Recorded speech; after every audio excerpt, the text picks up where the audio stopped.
Assalamu alaikum student. Today our topic is metallic coating from chapter 7 electrochemistry.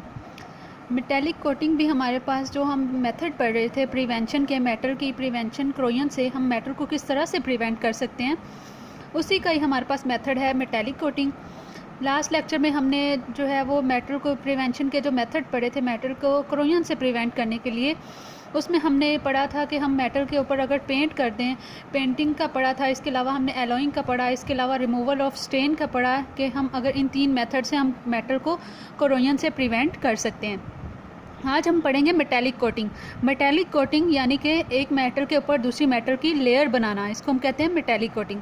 तो metallic coating जो है ये भी क्या है, हमारे पास एक बेस्ट मेथड है for protection against the corrosion of metal, कि मेटल को कोरोजन से बचाने के लिए हमारे पास ये मेटेलिक कोटिंग भी एक मेथड यूज़ किया जाता है जो कि मेटल को कोरोजन से रेजिस्ट करती है।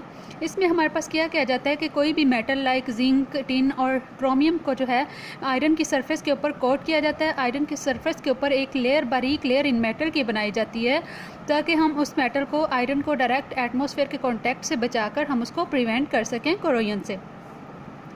ये वाली जो टेक्निक है हमारे पास मेटेलिक कोटिंग, इसको यूज़ किया जाता है फूड इंडस्ट्रीज़ में। जैसे कि हमारे पास आयरन के ऊपर टिन की अगर हम लेयर बना देते हैं तो वो टिन पैक्ड हमारे पास बन जाते हैं, जिसको आपको पता है फूड वगैरह को सेव करने के लिए या टिन पैक जो होते हैं उनको बनाया जाता है फूड इंडस्ट्रीज़ में फूड वगैरह को स्टोर करने के लिए। इसके अलावा हमारे पास जो है डिफरेंट कंटेनर जो होते हैं आयरन के बनाए जाते हैं जिनके ऊपर टिन की लेयर की कोटिंग की जाती है। तो ये हमारे पास मेटेलिक कोटिंग है, यानी एक लेयर के ऊपर, एक मेटल के ऊपर किसी दूसरी मेटल की लेयर बनाना ताकि हम उस मेटल को कोरोजन से बचा सकें। अब मेटेलिक कोटिंग का जो प्रोसेस है ये 2 तरह से हो सकता है, एक हमारे पास फिज़िकल मेथड है और एक हमारे पास इलेक्ट्रोकेमिकल मेथड है। ठीक है, तो अगर हम फिज़िकल मेथड की बात करें तो हमारे पास जो फिज़िकल मेथड हम इसमें डिस्कस करेंगे, सबसे पहला हमारे पास है गैल्वेनाइजिंग। गैल्वेनाइजिंग प्रोसेस जो है या हम कहते हैं जिंक कोटिंग और गैल्वेनाइजिंग। इसमें हमारे पास क्या किया जाता है कि जो हमारे पास आयरन शीट है उसके ऊपर जिंक मेटल की एक लेयर बनाई जाती है जिसको हम कहते हैं galvanising. The process of coating a thin layer of zinc और आयरन इज कॉल्ड गैल्वेनाइजिंग। ठीक है, गैल्वेनाइजेशन भी कहते हैं इस प्रोसेस को जो है।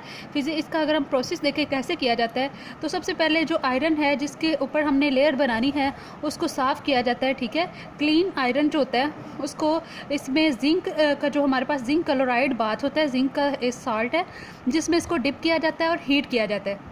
उसके बाद हम क्या करते हैं, उसमें से आयरन शीट को रिमूव करते हैं, फिर उसको जो है वो मोल्टन जिंक बाथ में हम उसको रोल्ड करते हैं और उसके ऊपर जिंक की एक लेयर बन जाती है। देन उसको क्या किया जाता है, एयर में जो है वो कूल किया जाता है और उसके ऊपर क्या होता है कि उसके ऊपर जिंक की एक लेयर बन जाती है जो कि उसको फर्दर कोरोजन से बचाती है। तो ये वाला जो प्रोसेस है आयरन के ऊपर जिंक लेयर बनाने वाला, इसको हम कहते हैं गैल्वेनाइजिंग और जिंक कोटिंग।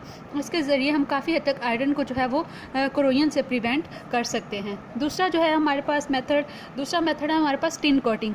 टिन कोटिंग में इसमें हम लोग क्या करते हैं कि हमारे पास आयरन जो है उसके ऊपर टिन की जो है वो एक मेटल की एक लेयर बनाई जाती है जो कि उसको कोरोजन से प्रिवेंट करती है। It involve the dipping of clean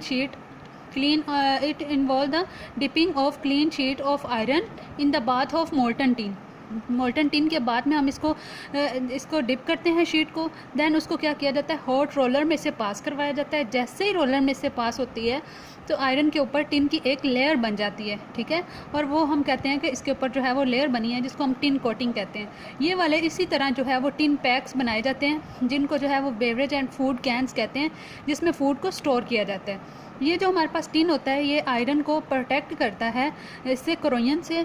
अब यहाँ पर एक शॉर्ट क्वेश्चन भी है कि हमारे पास जो होते हैं ना आयरन, उसके ऊपर जब तक टिन की जो है वो लेयर रहती है वो उसको कोरोजन से बचाती है, लेकिन जैसे ही अगर कहीं से वो वाली लेयर जो है वो ब्रोकन हो गई है, टूट गई है, तो अब आयरन जैसे नॉर्मल उसका रस्टिंग का प्रोसेस होता है उससे ज़्यादा जल्दी जो है वो उसकी रस्टिंग होना शुरू हो जाती है।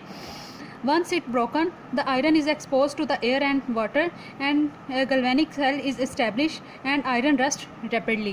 तो आयरन की जो है वो रस्टिंग ज़्यादा रैपिडली होना शुरू हो जाती है। उसकी वजह यह है कि आयरन जो है वो एनोड के तौर पर एक्ट करना शुरू हो जाता है और टू रिडॉक्स रिएक्शन आयरन जो है वो ज़्यादा जल्दी रस्ट होना शुरू हो जाता है। अगर जो है वो उसके ऊपर टिन की जो लेयर है अगर वो कहीं से ब्रोकन हो गया, कहीं से डैमेज हो गया, तो आयरन की रस्टिंग ज़्यादा फास्टली होना शुरू हो जाती है।